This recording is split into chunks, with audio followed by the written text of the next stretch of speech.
வாழ்க வையகம், வாழ்க வையகம், வாழ்க வளமுடன். வாழ்க வையகம், வாழ்க வையகம், வாழ்க வளமுடன். குரு வாழ்க, குருவே துணை. ஆசான் அருள் தந்தை வேதாத்ரி மகரிஷி அவர்கள் நம்மோடு சுக்குமமாக நிறைந்து என்னையும் ஒரு சிறந்த கருவியாக்கி இன்றைய சிந்தனையை மிகச் சிறப்பான முறையில் வழங்குவாராக. இன்றைக்கு நாம சிந்திக்கக்கூடிய சிந்தனை பொருள், பதிவு கழிந்தது, மனம் சாந்தி அடைந்தது. என்னோட அனுபவ கருத்துக்களை இப்போ உங்களோட பகிர்ந்துகள்ல விளைகின்றேன். ஒரு 13 ஆண்டுகளுக்கு முன்னாடி நடந்த சம்பவம். என்னோட கணவர் ஹாஸ்பிட்டல் டியூட்டி முடிச்சுட்டு கார்ல வந்துட்டு இருக்காங்க. அவங்க எப்பயுமே நிதானமா கார் ஓட்டக்கூடியவங்க. பின்னாடி ஒருத்தர் திடீர்னு இடிச்சிட்டாரு.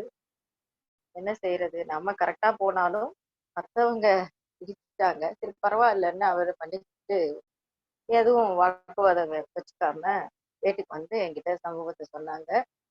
அது கார்ல லேசா தான் சேதம், நல்ல வேலை அதோட போச்சேன்னு நினைச்சுக்கிட்டோம். ஒரு 10,000 ரூபாய்க்கு செலவு வந்து, அப்போ அதை என் கணவர் ஆனா சாதாரணமா எடுத்துக்கொண்டார். எனக்கு தான் மனசு ரொம்ப கஷ்டமா இருந்தது. ஏன்னா எப்பயுமே குடும்பத்துல செய்ய வேண்டிய எல்லா கடமைகளையும் நிறைவாக செய்யக்கூடியவர் என் கணவர். அப்படி இருக்கும்போது ஏன் இப்படி திடீர்னு ஒரு எதிர்பாராத விதமாக ஒரு தண்ட செலவு வந்ததுன்னு யோசிச்சேன். யோசிச்சு யோசிச்சு பார்த்து எனக்கு அன்னைக்கு இருந்த சூழ்நிலையில விடை கிடைக்கல. மகிழ்ச்சியை நினைச்சேன். அப்போ கொஞ்ச நேரம் தவம் ஏற்றி விட்டு மௌனம் இருந்தா இந்த கேள்விக்கான விடை கிடைச்சிரும் அப்படின்னு தவம் செஞ்சுட்டு சுவாமிஜியை நினைச்சு இந்த கேள்விய மீண்டும் பதிவு செஞ்சேன். ஒரு வாரத்துக்கு முன்னாடி நடந்த சம்பவங்கள் ஒவ்வொன்றாக நினைவுக்கு வந்தது. என்னோட நெருங்கிய தோழி ஒருத்தங்க எங்க வீட்டுக்கு வாஸ்து நிபுணர், அதாவது நல்ல ஒரு ஃபேமஸ் டிவியில பேசக்கூடிய ஒரு வாஸ்து நிபுணரை அழைச்சிட்டு வரேன்னு சொன்னாங்க. நான் சொன்னேன், எங்க வீட்டுல தவமையா நடத்திட்டு இருக்கோம்.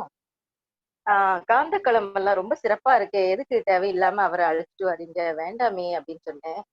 என்னோட ஃப்ரெண்டு வந்து ரொம்ப ஆசைப்பட்டாங்க. அவர் வந்து அந்த வாஸ்து நிபுணர் வந்து என்னோட ஃப்ரெண்டு.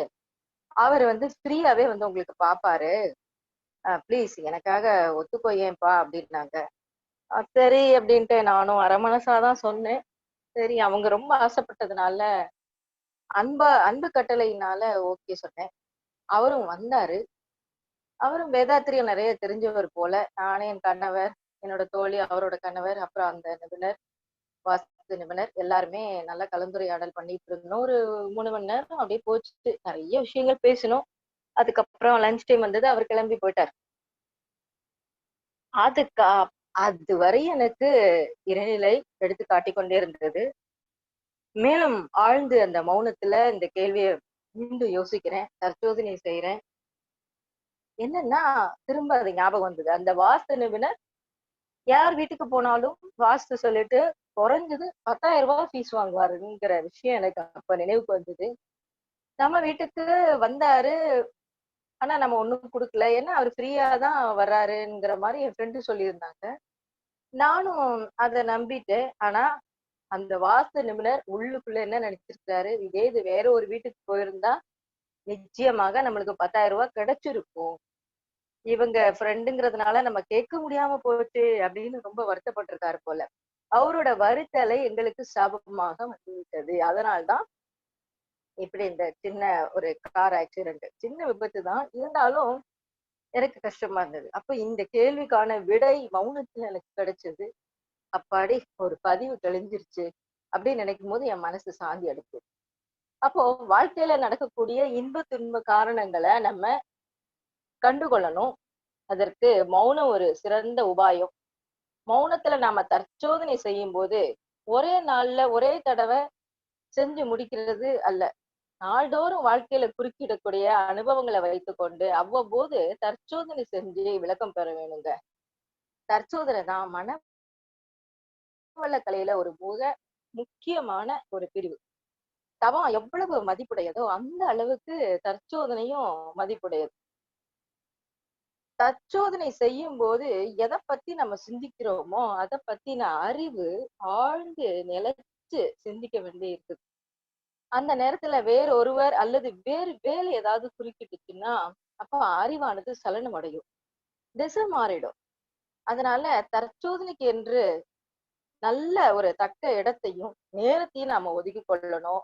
மற்றவங்களோட பேச்சு தொடர்பு இல்லாத வகையில மௌனமாக இருக்க வேண்டியது ரொம்ப அவசியம். நான் மேல மேல அந்த கேள்வியை போடும்போதுதான் எனக்கு மௌனத்துல விடை கிடைச்சது. ஏன்னா குடும்ப கடமைகளை சிறப்பா செய்யக்கூடிய என் கணவருக்கு ஏன் இப்படி ஒரு சோதனை வந்தது அப்படின்னு திரும்ப திரும்ப கேட்கும்போதுதான் அந்த கேள்விக்கான விடைய உள்ளுணர்வாக குரு பிரான் எனக்கு எடுத்து கொடுத்தாங்க. ஏன்னா அருளுதவியும் பொருளுதவியும் நாங்க இன்னைக்கு வரையும் சிறப்பாக செஞ்சுக்கிட்டு தான் இருக்கிறோம். அதனால எண்ணங்கள்ல மிக விழிப்பா இருக்கணும் அப்படின்னு நான் தெரிஞ்சுக்கிட்டேன். பிறர் மன தூண்டுதலுக்கு ஆளாயிருக்கிறோம், அதனால ரொம்ப எச்சரிக்கையா இருக்கணுங்கிறது தான் எனக்கு அன்னைக்கு கிடைச்ச ஒரு பாடம். அதனால எண்ணம் எழும்போதே நம்ம காரணம் கண்டுடணும், எண்ணம் முடித்திட அந்த சூழ்நிலை பார்த்துடணும். அப்போ எண்ணம் இயங்கும் முறையாய் அமைதியில் என்று சொல்லி இன்றைய சிந்தனை இத்தோடு நிறைவு செய்கின்றேன். நாம் அனைவரும் அருட்பேராற்றல் கருணையினாலும் குருபிரான் ஆசியினாலும் உடல் நலம் நீடாயுள் நிறை செல்வம் உயர் புகழ் விஞ்ஞானம் ஓங்கி வாழ்வோம் என்று கூறி நிறைவு செய்கின்றேன். வாழ்க வளமுடன். வாழ்க வளமுடன். ஸ்கை வேதாத்திரியம் அமுதம் சேனலுக்கு இதுவரைக்கும் சப்ஸ்கிரைப் பண்ணின அனைத்து அன்பர்களுக்கும் மிக்க நன்றி. வாழ்க வளமுடன். அனைவரும் வேதாத்திரிய தத்துவங்களை உலகறிய செய்வோம். இந்த சேனலை உங்கள் அன்பர்கள் அனைவருக்கும் ஷேர் செய்து பயன்பெறுங்கள். நன்றி. வாழ்க வளமுடன்.